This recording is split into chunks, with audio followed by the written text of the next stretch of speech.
ជំរាបសួរក៏ដូចជាសួស្តីប្រិយមិត្តអ្នកមើល YouTube ទាំងអស់គ្នាស្វាគមន៍មកកាន់ Channel Content ថ្ងៃនេះផងដែរខ្ញុំនឹងសម្រាយរឿង Animation Short Film បែបខ្លីៗឲ្យបងប្អូនទស្សនាដែលមានចំណងជើងថាសង្គ្រាមចក្រវាឡតើចំណុចថាតើស្អីរឿងរបស់យើងបង្កប់នូវអត្ថន័យអ្វីខ្លះតាមដានទស្សនាជាមួយខ្ញុំទាំងអស់គ្នា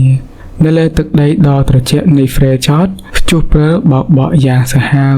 សេជូអានីកំពុងជិះលើខ្នងសត្វជ្រូកព្រៃយៈ Pristil ដឹកនាំផ្លូវដោយភាពស្ងប់ស្ងាត់ខណៈពេលដែល Olaf ដើរអមខាងក្រោយយ៉ាងរឹងមាំជាមួយនឹងពូថៅយៈទាំងពីរនៅក្នុងដៃពួកគេកំពុងធ្វើដំណើរឆ្ពោះទៅកាន់ការប្រយុទ្ធដ៏ធំមួយដែលកំពុងរងចាំនៅខាងមុខក្នុងពេលដំណើរគ្នានោះនៅឯវាលខ្សាច់ដ៏ក្តៅគគុក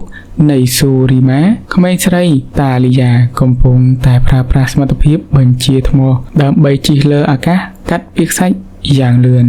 នាងបានក្រឡេកឃើញប្រហោងដីដ៏ជ្រៅដែលពោពេញទៅដោយថាមពលខ្មៅងងឹតនៃបិសាចវ៉ូតនៅទីនោះខៃសាកំពុងតែទម្លាក់ខ្លួនចុះទៅក្នុងជ្រោះងងឹតនោះយ៉ាងក្លាហានដើម្បីប្រឈមមុខនឹងគ្រោះថ្នាក់ដែលកប់ជ្រៅក្រោមផែនដីនៅតំបន់មួយទៀតគឺនៅលើភ្នំ Thagon ដ៏ខ្ពស់ក៏ពពក Atrus គឺកំពុងតស៊ូដើរឡើងលើកំពូលភ្នំយ៉ាងលំបាកលំបិនរាងកាយរបស់គេពោពេញទៅដោយស្នាមរបួសនិងភាពនឿយហត់យ៉ាងខ្លាំងក្លាប៉ុន្តែដៃរបស់គេនៅតែតោងថ្មនិងកាន់ខែព្រមទាំងលំពេងយ៉ាងណែនដោយមិនព្រមបោះបង់ចោលឡើយរំពេចនោះសង្គ្រាមក៏ផ្ទុះឡើងនៅគ្រប់ទិសទីនៅ Frejord ពងបិសាចខ្លាឃ្មុំ Oisin ក៏បានស្ទុះចេញមកវាយប្រហារ Olaf បានសើចដោយក្តីក្លាហាន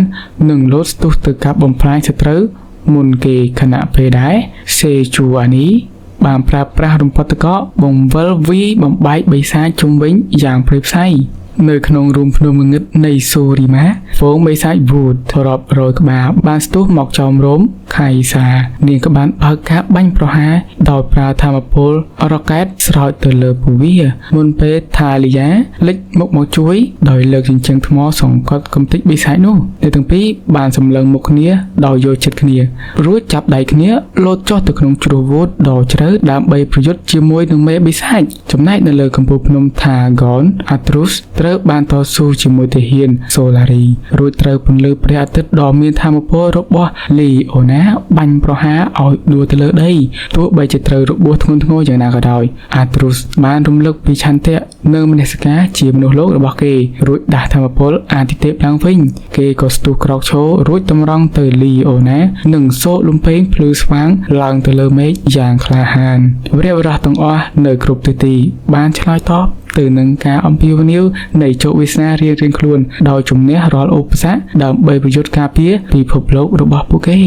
សម្រាប់រឿងរបស់យើងក៏បានបញ្ចប់ទៅប៉ុណ្ណេះឯងអរគុណពុកម៉ែបងប្អូនដែលតាមដានទស្សនារឿងនេះតាំងពីដើមរហូតដល់ចប់កុំភ្លេចតាមដានវីដេអូបន្តនៃការសម្ដែងរឿង Animation Short Film បែបខ្លីៗរបស់ខ្ញុំបន្តទៀតផងដែរបាយបាយ